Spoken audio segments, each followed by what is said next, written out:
Licenciada, compañeros, buenos días. El día de hoy vamos a exponer sobre el cáncer de páncreas. Mi grupo está conformado por Anael Cabezas, Angie Campos, Luzmili Quispe, Celia Manca y Xiomara Tuya. Vamos a comenzar por lo que es la anatomía o a qué nos referimos con páncreas. Es una glándula con forma de pera que ocupa una posición profunda en el abdomen a nivel de las primeras y la segunda vértebra lumbares, que está por detrás del estómago, próximo al intestino delgado, el hígado, el vaso y a la vesícula biliar. Mide entre 15 y 23 centímetros de largo, 4 de ancho y 5 de grueso.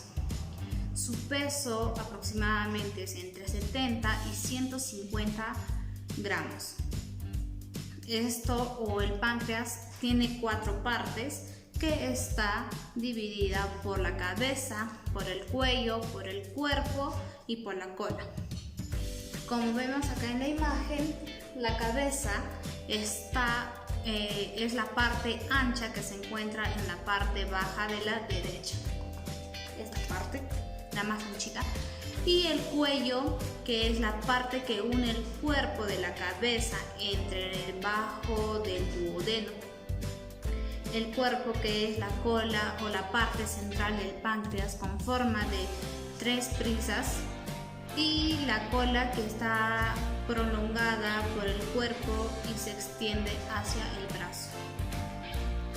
Como funciones del páncreas es que tiene una parte exocrina y cuya función es digestiva, y una parte endocrina con función metabólica.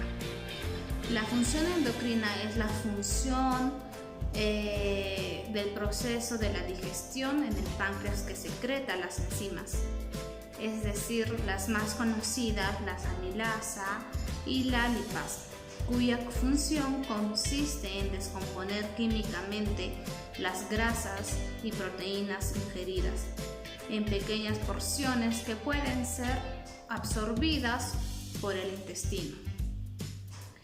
La función endocrina es una de las más importantes de ellas, es la insulina, fundamentalmente para regular los niveles del azúcar de la sangre. Vamos a dar pase a mis demás compañeras. Buenas tardes, soy la alumna Amanca Inca Celia. Voy a hablar sobre causas y factores de riesgo para el cáncer de páncreas.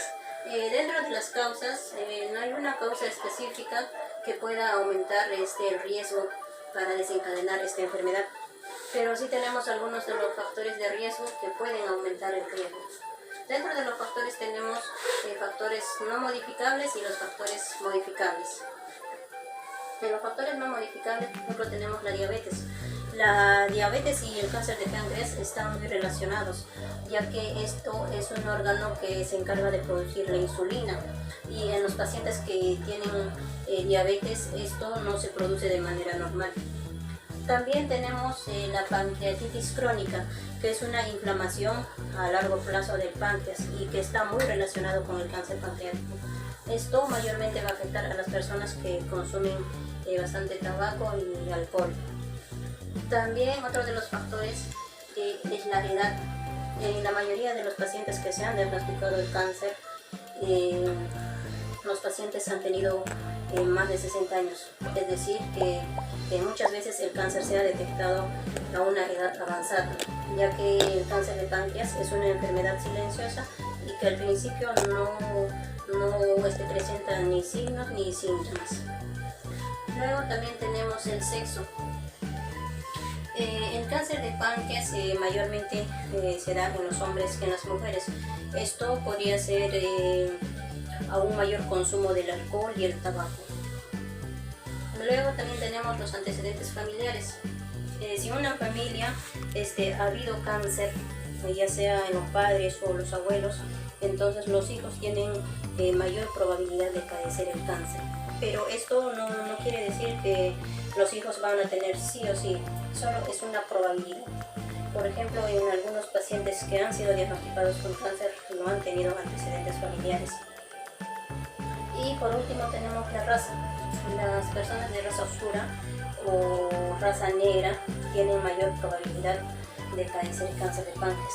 No hay una razón exacta que especifique por qué estas personas tienen mayor riesgo, pero podría ser por algunos factores de riesgo que tienen estas personas, como por ejemplo tener la diabetes.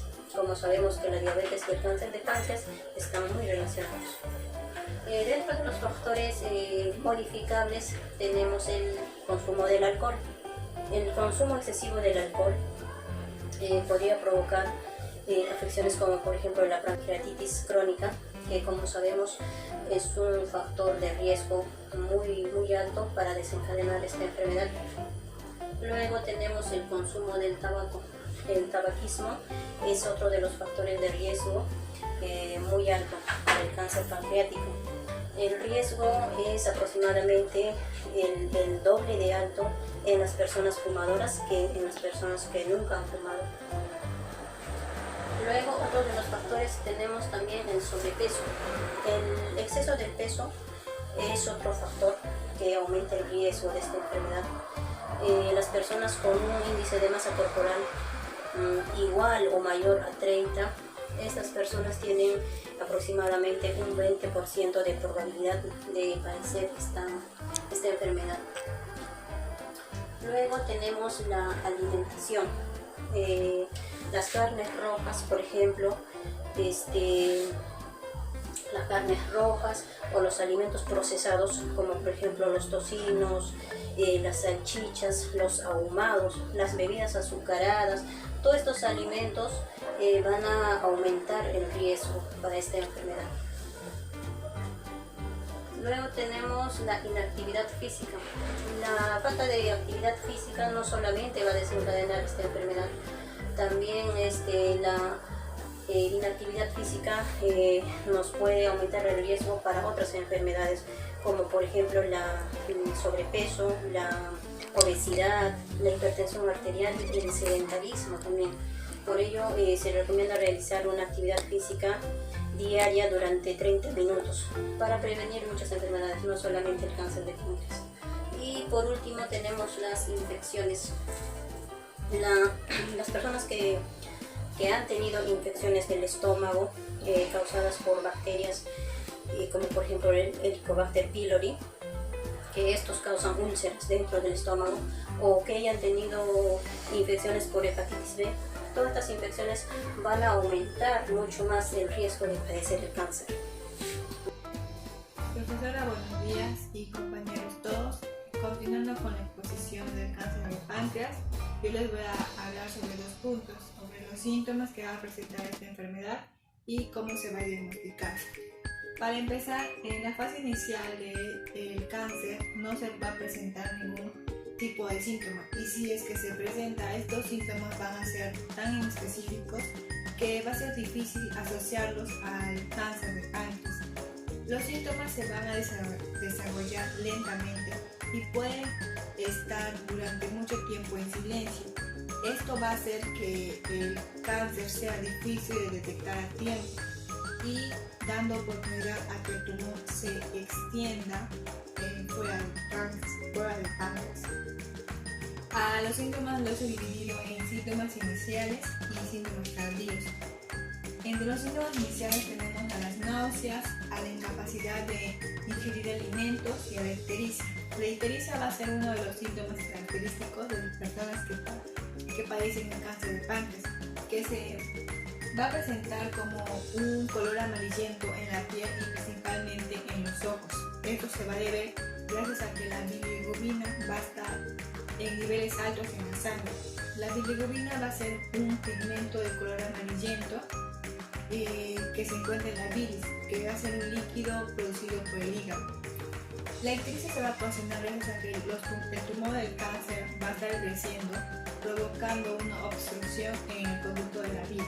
Entre los síntomas tardíos tenemos a dolores en la espalda, que van a ser unos dolores conocidos como sordos, que se va a caracterizar por esos dolores que no se pueden describir ni se puede localizar.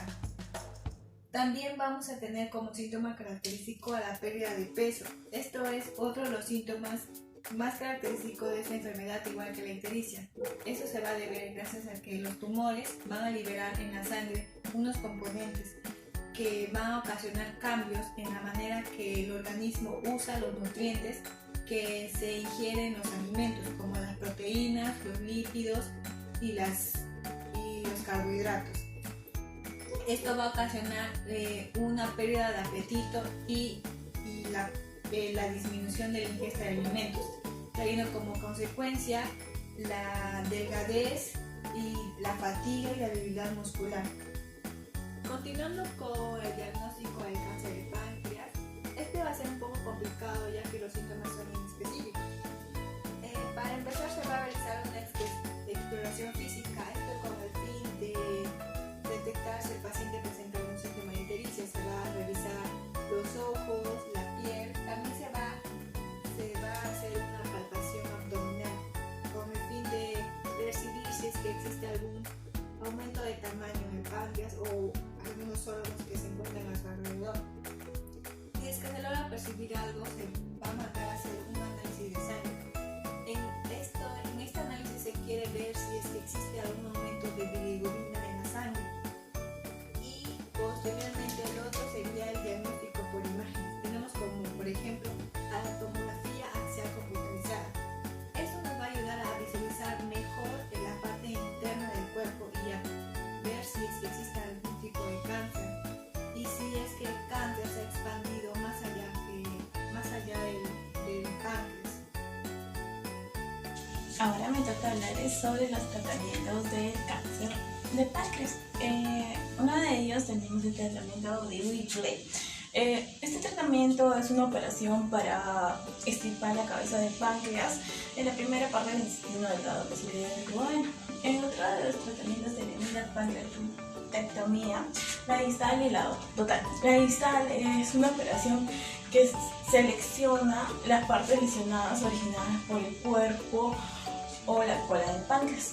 Y la total es una cirugía que se encarga de extirpar prácticamente todo el páncreas porque está muy dañado y ya no puede tener un tratamiento. Uno de los tratamientos, aparte de esas que es la cirugía, tenemos dos tipos, que es la potencialmente curativa. Una de ellas se usa cuando los resultados de los exámenes o de las pruebas sugieren que es posible extraer. Y la otra es un tratamiento de ablación o embolización para el cáncer de páncreas. Son tratamientos, otras maneras de destruir los tumores diferentes en la cirugía. También tenemos lo que es la quimioterapia, que es el uso de los medicamentos contra el cáncer que se inyectan en una vena o se pueden administrar por vía oral.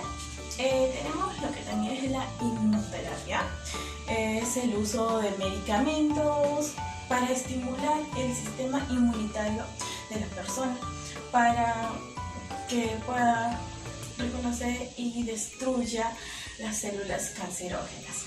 Sería todo. Continuando con la exposición, tengo la oportunidad de poder explicar sobre la prevención del cáncer de páncreas. Para la prevención del cáncer de páncreas hay que tener en cuenta 3 niveles. El nivel primario, también conocido como prevención primaria, la prevención secundaria y la prevención terciaria, que tenemos que tener en cuenta. Dentro de la prevención primaria, que es el primer punto que vamos a hablar, como pueden observar en la imagen, el señor está brindando información a un grupo de personas y de eso se trata, de brindar información hacia a las personas, explicarles, en este caso vamos a explicar un poco sobre el cáncer de páncreas, ¿no? Hablar sobre qué es el páncreas, cuál es el factor de riesgo, cuáles son las causas, qué síntomas y signos presenta esta persona que tiene el cáncer de páncreas, cuál es el diagnóstico y el tratamiento que debe llevar para poder llevar un tipo de vida saludable y la prevención. Y como personales técnicos de enfermería nos concierne justamente promocionar y prevenir, en este caso, la salud. Como segundo punto, tenemos que tener en cuenta que debemos identificar los factores de riesgo. El primer punto dice bajar de peso. Como ustedes bien han escuchado de mis compañeras, que un factor de riesgo era la obesidad y también el sobrepeso. ¿Y cómo nosotros vamos a saber que tenemos obesidad o sobrepeso? De esta manera. Yo les voy a presentar un cuadro en el cual justamente explica de cuando una persona presenta lo que es obesidad o está dentro de su peso normal o presenta alguna otra desnutrición o bajo de peso, ¿no? Para ello nosotros vamos a sacar con el índice de masa corporal. El índice de masa corporal indica que debemos dividir nuestro peso, que es en kilogramos, sobre la talla al cuadrado, y de esa manera vamos a poder hallar. Aquí está el cuadro que nos indica cuando una persona presenta bajo de peso, cuando es menor de 18.5 en el índice de masa corporal. Si presenta de 18.5 a 24.9, está dentro de su rango normal de peso. ¿Qué pasa si esta persona presenta dentro de 25 a 29.9? Quiere decir que está con sobrepeso. Para la obesidad hay que tener en cuenta que se divide en 3 grados. La obesidad grado 1 es cuando el índice de masa corporal representa dentro de 30 a 34.9, y la obesidad grado 2 presenta de 35 a 39.9 en el índice de masa corporal. Pero cuando hablamos de la obesidad en grado 3, quiere decir que es mayor de 40. Aquí les traigo un ejemplo con el mío, que es yo saqué mi índice de masa corporal. Como pueden observar, mi peso es de 55 kilogramos y mi talla es de 1 metro con 54 centímetros. Si lo sacamos al cuadrado, multiplicamos el cuadrado y dividimos entre 55, me va a salir 23.1, que según el rango del cuadro del índice de masa corporal me encuentro dentro de mi peso normal, que viene a ser de 18.5 hasta 24.9. ¿De qué otra manera nosotros podemos bajar de peso? Indicando un tipo de dietas. Para este tipo de dietas nosotros vamos a tener en cuenta que va a depender mucho de la edad, del sexo, porque sabemos que en este caso los varones necesitan más kilocalorías que las mujeres. En la edad me refiero a que, por ejemplo, no le vas a dar un tipo de dieta a los niños, no va a ser igual que un adulto, porque en este caso un niño requiere más macronutrientes y micronutrientes, que vienen a ser las proteínas, los carbohidratos, las grasas, las vitaminas, los minerales y el agua. Y también va a depender mucho de hacer ejercicios. Cuando hablo de hacer ejercicios no me refiero a hacer pesas o ejercicios que tienen bastante desgaste calórico. En este caso me refiero a realizar un tipo de ejercicio más tranquilo, como por ejemplo caminar, correr, porque al correr sabemos que estamos trabajando todos los músculos. En este caso por ejemplo, podemos hacer cardio, ¿no? Para quemar la grasa, bajar de peso, y también podríamos ayudarnos con el yoga, que el yoga nos ayuda a poder mantener un estado de ánimo más tranquilo y evitar así el estrés. Como siguiente punto también tenemos el número 2, que viene a ser el dejar de fumar. ¿Por qué dejar de fumar? Porque se ha demostrado que las sustancias que contienen los cigarrillos son sustancias cancerosas que se filtran justamente en la sangre, y lo que hace es provocar un cáncer. No solamente en cáncer de páncreas, podría provocar otros tipos de cáncer, como el cáncer de mamas, el cáncer de cuello uterino y entre otros. Como pueden observar, otro punto que tenemos que tener en cuenta es reducir justamente el consumo de productos procesados. ¿Por qué? Porque este tipo de productos procesados contienen altos niveles de azúcar, de sal y conservantes, lo cual es muy perjudicial para la salud, porque en este caso lo que va a hacer es que vamos a tener obesidad, porque va a aumentar nuestro nivel de glucosa en la sangre, y muchas veces podemos presentar diabetes, lo que a largo plazo va a afectar el páncreas. Otro punto que tenemos que tener en cuenta es que debemos consumir más frutas y verduras frescas. Normalmente cuando nosotros vamos al mercado lo que hacemos es comprar las verduras y las frutas y guardamos en la congeladora una semana o 2 semanas. ¿Y qué es lo que estamos ocasionando con esto? Es que se pierdan los nutrientes tanto de las frutas como de las verduras, porque como bien sabemos las frutas y las verduras contienen vitaminas, contienen minerales y fibras. La fibra que es súper importante para la prevención del estreñimiento.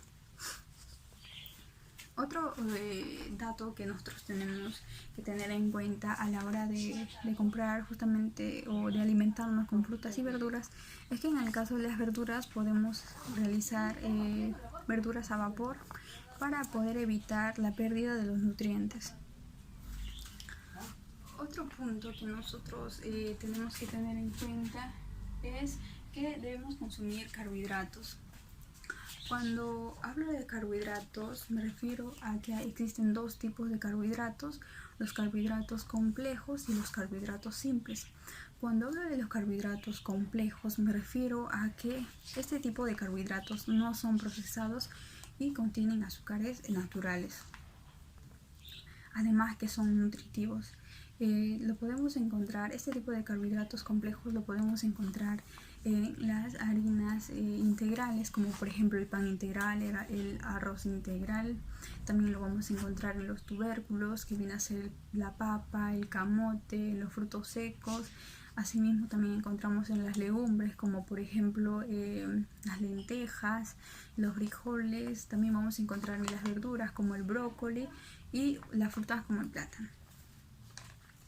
Y cuando hablamos de los carbohidratos simples, me refiero a que son procesados y contienen alto nivel de azúcar procesada. ¿A qué me refiero con esto? Es que este tipo de carbohidratos simples no aportan ningún valor nutricional al cuerpo humano.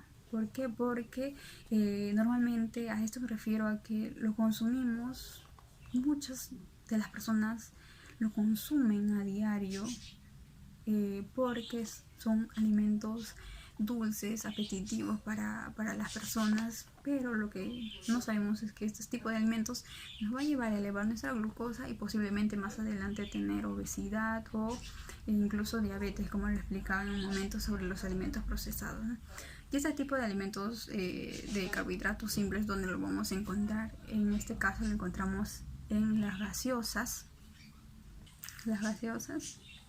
en los frugos, en los chocolates. Como bien dice, es alto en azúcar y en grasas saturadas, lo cual no nos favorece a nosotros poder consumirlos.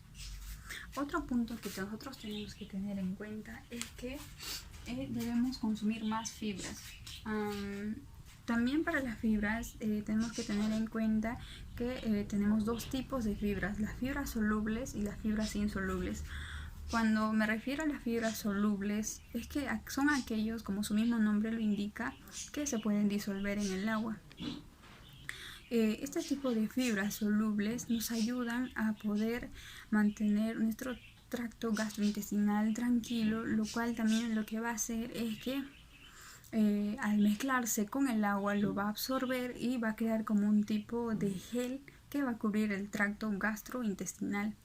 Asimismo, esto ayuda a que se vuelva un poco más lento en el caso de la absorción de los nutrientes y aumenta el tamaño y el volumen en el caso de las heces. Este tipo de fibras solubles lo podemos encontrar, un ejemplo es en la avena. Como pueden observar, en este recipiente tengo avena con un poco de agua, y lo que hizo fue absorberse y crearse como un tipo de gel. Asimismo, también lo podemos comprobar en el caso de cuando realizamos algún jugo que tenga el contenido un poco de avena, que es un poco de fibra. También vamos a observar que va a presentar como un tipo de gel, algo gelatinoso, que lo que va a ayudar es a proteger nuestro el tracto gastrointestinal. Asimismo, este tipo de fibras solubles los vamos a encontrar, como ya lo expliqué, en la avena, lo vamos a encontrar en otros tipos de harina, en los tubérculos como en las papas y el camote, y lo pueden observar a la hora de poder sancochar este tipo de tubérculos. Cuando hablamos de las fibras insolubles, como su mismo nombre lo indica también, este tipo de fibras lo que va a hacer es que nos va a ayudar a nuestro al procesamiento de los nutrientes en el estómago, ¿no? ¿De qué manera?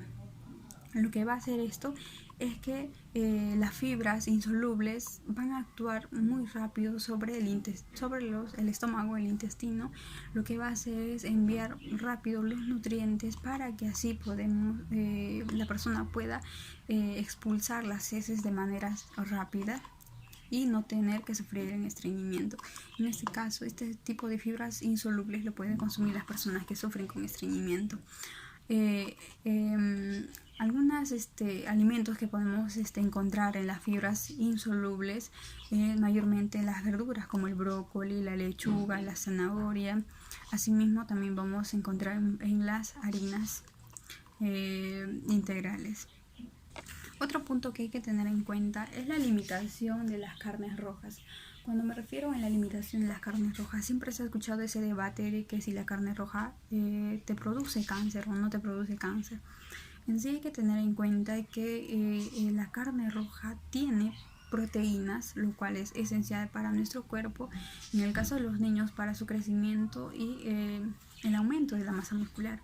Pero también tiene otras ciertas sustancias que son perjudiciales para la salud. Entre ellos me refiero a que se encuentra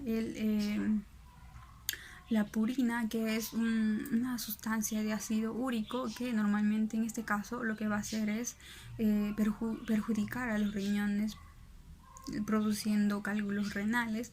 Asimismo tiene un alto contenido de colesterol, el LDL, que es el colesterol malo, y las grasas saturadas. A cambio de esto, yo no digo que se debe suprimir el consumo de carnes rojas, pero sí se debe consumir, por ejemplo, una vez a la semana, ¿no? En este caso, si no queremos consumir otros tipos de carnes, podemos suprimir por otros tipos de, por ejemplo, las aves de corral, ¿no? Y evitar el consumo del pellejo, como ya se explicó, es perjudicial para la salud. Y entre ellos también podemos también sustituirlo por los pescados. Entre ellos vamos a encontrar el salmón. El salmón es un tipo de ácido, contiene grasas que en este caso vamos a tener el omega 3. El omega 3 ayuda a tener normal los niveles de glucosa en la sangre, ¿no? El colesterol se va a mantener en un nivel normal también. Estamos hablando del HDL, el colesterol bueno.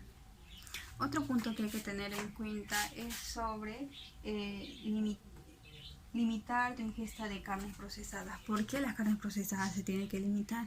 Es porque en este caso las carnes procesadas contienen un alto nivel de conservantes y sodio, lo que es la sal, que es un problema justamente para los riñones, ¿no? Este tipo de alimentos lo podemos encontrar en el tocino, en el jamón, en las salchichas y otros alimentos que contienen mucho conservante y sal.